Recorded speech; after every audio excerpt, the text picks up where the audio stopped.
5 times out this year, 3 different racetracks for Ben Bushaw, who I'm not really sure if he still qualifies as a 358 rookie or not. No, the rookie season was last year, right, Ben? Yeah, I believe it would be. Yep. How many? You said 5 races. How we been doing? Yeah, we've been not too bad. We went to Can-Am a couple times and kind of gotten some jingles there and wrecked some stuff up, so we didn't go back there. Went to Thunder Mountain. We had some good runs there, and we went to the one race they had at Utica Rome for the mods, and we really did good there. We showed some speed. We started 13th and ended up 6th at the end of the race. We were turning almost just as fast lap times as first and second at the end of the race. So I wish we would have had a caution with 5 to go to see what we would have had for them. But all in all, it was a pretty good race. Yeah, more than chopped the field in half. What's been the biggest thing? Because I remember when I was talking to you last year, there were points of frustration for you along the way. Was it tire knowledge? Was it the way you were driving? What was the biggest thing? I think the biggest thing was, well, we upgraded the equipment. You know, we bought this car complete from Larry this year. So this is, you know, almost a brand new Bic now with only 15 races on it. And I mean, the difference between driving a car that's, you know, 8-9 years old to one that's, you know, a year old, really? It's unbelievable. I mean, it just gets all around more bite. It handles better. You know, this is probably the best equipment I've ever had in my whole career. Nice. With the Bicknell car and the LJL Kevlar motor. So we were really hoping, you know, this year to really, you know, get to some races and see really what we had for everybody. Remember, like and subscribe, guys. The subscription does not cost anything. Just let you know when we're doing something new. So what are the tentative plans at this point? Or do we even have any? I mean, we really want to race here in Utica Rome, you know, was our main focus. You know, everything really right now is still up in the air. We're hoping, you know, maybe the first part of August, I think it's August 2nd, when the governor, you know, can say if we can have fans or not. And we're really hoping that, you know, they can let us race here in Utica Rome, you know, the rest of the season. And, you know, we look forward to Super Dirt Week every year. So we're really, really praying that doesn't get canceled because, you know, we have a lot of fun. We go up there and have a good time. I'm pretty sure Oswego gets state money, so I would think that a lot would have to happen. But they're going to have to announce that soon. People were telling me, like, a lot of people use their vacation during Super Dirt Week, and they're going to need to put in for that soon. Right, yeah. You know, we had reservations for actually this coming weekend. The sprint cars are supposed to be at Weedsport. Oh, right. And I got a phone call because they canceled the reservations, and, you know, they said probably, you know, Super Dirt Week probably isn't looking good either. So no, I wouldn't think so.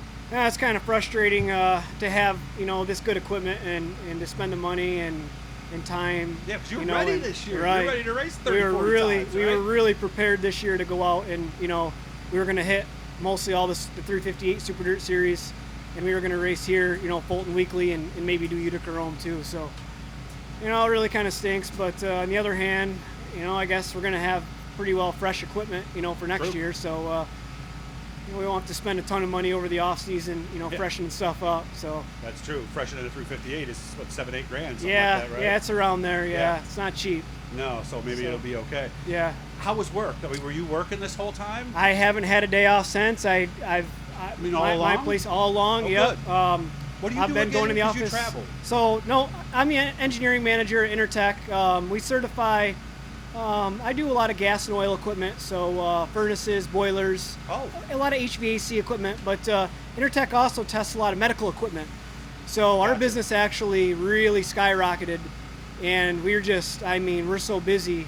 It's hard to even to get an hour off work right now. It's been unbelievable throughout this whole thing. So tough just to get here today. Right, yeah, it was tough, you know, just to get here. This was kind of a last minute thing. You know, the car's been sitting in the garage for a while, and we just kind of decided to come up here and try a few things and, you know, just shake it out and see what we got.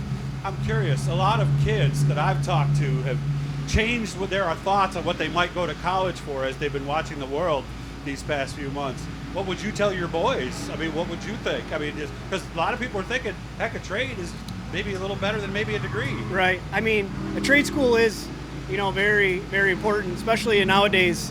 You know, a lot of kids don't go for trade schools, but, you know, myself being an engineering manager, I have a hard time finding engineers, you know, so kids, you know, I would recommend mechanical engineering, electrical engineering.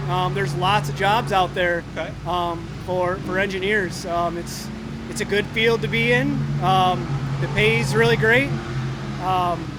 that would be, you know, highly recommended for me. What about somebody who just the math is the problem?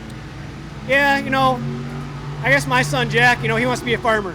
Okay. You know, he's just one that, you know, he doesn't like school, and you know, maybe a type of trade school would be better for somebody like that. You know, Right. that doesn't, you know, the schooling thing is not for them. And I mean, yeah, we always need, you know, the tradesmen and the people in that type of work. Yeah, I saw a lot of people with degrees who were sitting around the last few months. So, That is true. Yes. So if you're gonna go, make Yeah. sure it's a real degree, right? Right, Not something correct. in the social sciences or Right, or right. something like that. So, Right. Well, and your first session, you look good. Yeah, the car felt really great. You know, I could almost go wide open all the way around. I noticed. You know, I was just letting off just a little bit. You know, the track's still got a lot of bite in it right now.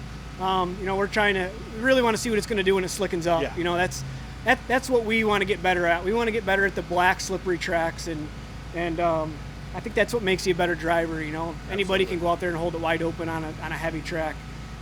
So that's where we want to progress the most. Very good. We're good to see you. Hope things go well for you. Please give Chrissy a hug for us. Yeah, okay? we'll do. Again, Yep. remember, like and subscribe, guys. We're going to be doing a lot of cool stuff this season.